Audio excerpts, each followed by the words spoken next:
November 7న వీధి కుక్కల తరలింపుపై supreme court ఇచ్చిన తీర్పుకు భిన్నంగా స్థానిక సంస్థలు వ్యవహరిస్తున్నాయని ఆగ్రహం వ్యక్తం చేశారు జీవకారుణ్య ఆశ్రమం చైర్మన్ వెంకటేశ్వర్లు.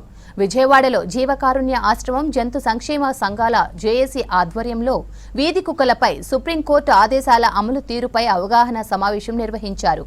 వీధి కుక్కలను అక్రమంగా తరలిస్తున్నారని తెలిపారు. ప్రజా సంస్థల ప్రాంగణాల్లో నివసించే వీధి జంతువులకు తప్ప హౌసింగ్ సొసైటీలు వీధుల్లో నివసించే కుక్కలను తొలగించడానికి అనుమతి ఇవ్వలేదన్నారు.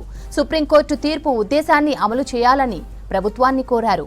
వీధి కుక్కల దత్తతను ప్రోత్సహించాలని సూచించారు జాక్ ప్రతినిధులు.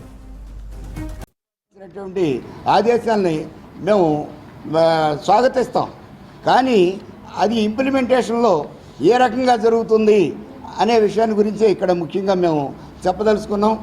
ఇప్పుడు ఈ ఎక్కడైతే ఆఫీసుల్లో కానివ్వండి, మరి గవర్నమెంట్ రైల్వే స్టేషన్లో కానీ పట్టుకొచ్చినటువంటి ఈ వీధి కుక్కలు ఏవైతే ఉన్నాయో వాటిని birth control operation, anti rabies అయిపోయిన తర్వాత షెల్టర్కి మార్చాలని చెప్పన్నారు. షెల్టర్లు అనేటువంటివి లేవు. సపోజ్ షెల్టర్లే కట్టారు అనుకుందాం. మనం షెల్టర్లు కట్టినప్పుడు వాటికి తీసుకోవాలి, ఫీడింగ్ ఇవ్వాలి. ఎందుకంటే 5 రకాలైనటువంటి స్వేచ్ఛ ఉంది. స్వేచ్ఛగా జీవించాలి, వాటికి మెడికల్ ఫెసిలిటీ కలిగించాలి, ఆహారం పూర్తిగా ప్రొవైడ్ చేయాలి, సురక్షితమైనటువంటి మరి షెల్టర్ని కూడా ఏర్పాటు చేయాలి. ఇవన్నీ కూడా మరి అవి ఎంతవరకు మీరు చేయగలుగుతారు? బర్త్ కంట్రోల్ చేసేస్తారు, ఒకసారి దానికి ఖర్చు అవుతుంది, తర్వాత తీసుకెళ్ళి రోడ్ల మీద వదిలేస్తారు.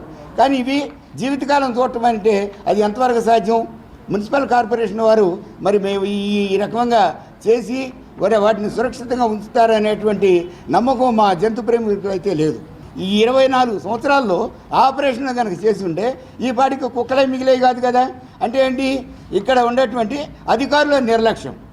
మరి చట్టం అయితే కరెక్ట్గానే ఇచ్చారు, అందులో ఆపరేషన్లు కూడా ఎంత జాగ్రత్తగా చేయాలి, ఎస్ఓపి స్టాండర్డ్ ఆపరేషన్ ప్రొసీజర్ అని ఒకటి ఏర్పాటు చేసి వాటికి మంచిగా ఆపరేషన్లు జరగాలని, ఫుడ్ పెట్టాలని ఎన్నో రకాల గైడ్లైన్స్ ఇచ్చినా కూడా ఎక్కడ అమలు